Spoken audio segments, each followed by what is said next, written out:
Hey, this is Marcus with MarcusBlankenship.com. Out on one of my trips, it's a Friday night, and I was out looking at my property. And you know, what was running around in my head was how to connect values and OKRs. And if you're not familiar with OKRs, you should Google it. It's Objectives and Key Results. And today in one of the mentoring groups, somebody was talking about how they were putting together their organization's OKRs and connecting that with the company's values and missions. Now, this was a small company. Those sound like highfalutin corporate words, but this was a team of 5.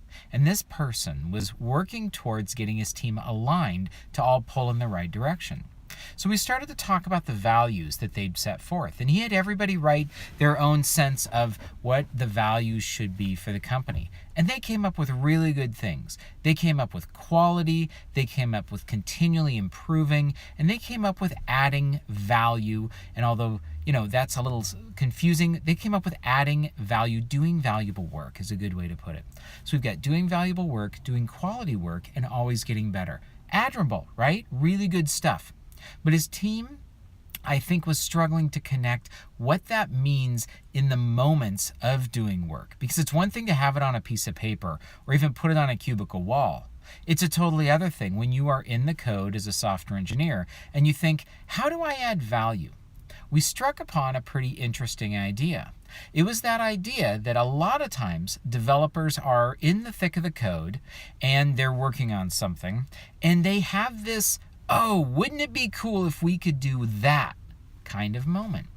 And that is the first gut feeling that there's some value that this person has stumbled upon. In this particular case, the company is a consultancy, and they do work for hire. And that means a lot of time the work is fairly well spec'd out in advance, even though they do it in an agile, sprint-based way. The client has a contract, usually with a fixed price, with an agreement of how to do the work. And maybe if you own a company, you do work in a similar way. But if you're like me and like the guy who was in the mentoring group, there's an awful lot of times you get in the middle of things and you realize, ooh, this would be really cool to do here. Now, why is that? That's because you see a value opportunity. And I think this is where your mission statement and the company values tell you what to do with it. All right. So in our case, in that brief moment, what we learned is we need to give our developers, and this person realized it, he needs to give his developers a clear, structured way to move forward when they mine a piece of unexpected value. Whether it's adding a new control onto a page to, say, sort something, or to a really quick, easy, valuable autocomplete, or realizing that because you've built this infrastructure, this thing that looked really hard was now possible and maybe even pretty easy, it doesn't mean you should always just add it depending on your environment. In this case, what he had to do is teach the people how to capture the valuable idea and bring them back to the boss and say, boss, I was in the code and I found this valuable idea and I want to talk to you about what we do with it. See, even having that conversation, and if your developers know that they'll be given a serious consideration for their ideas, I think it is the complete reversal of all the problems I hear about where people say, my developer just does what he's told. He doesn't care if it's right. He doesn't care if it's great. He just checks all the boxes and he hands it back to me. And I think that's because in the beginning, he had a lot of good ideas and he didn't know what to do with them. Either it wasn't safe to bring him over, or he'd worked at a lot of places where developers who found value in the midst of software development were expected just to overlook it.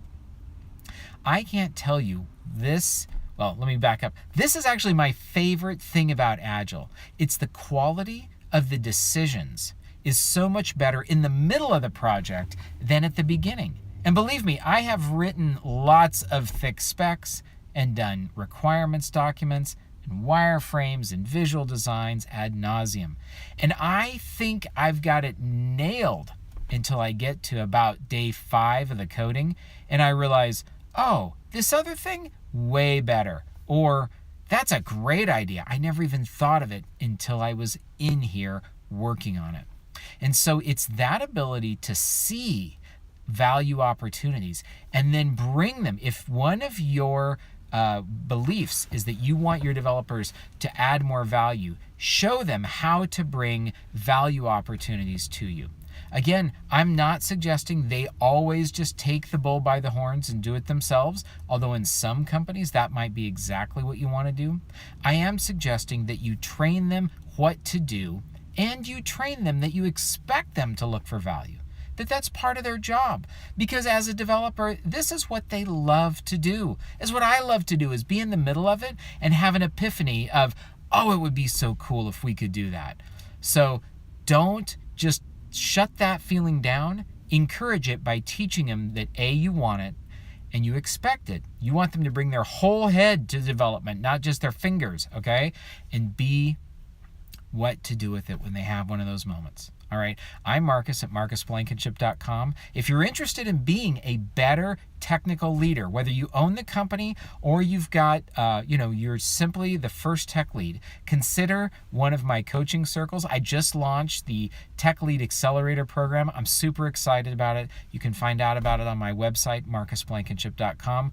Take care of yourself. Take care of your team. They deserve a good boss.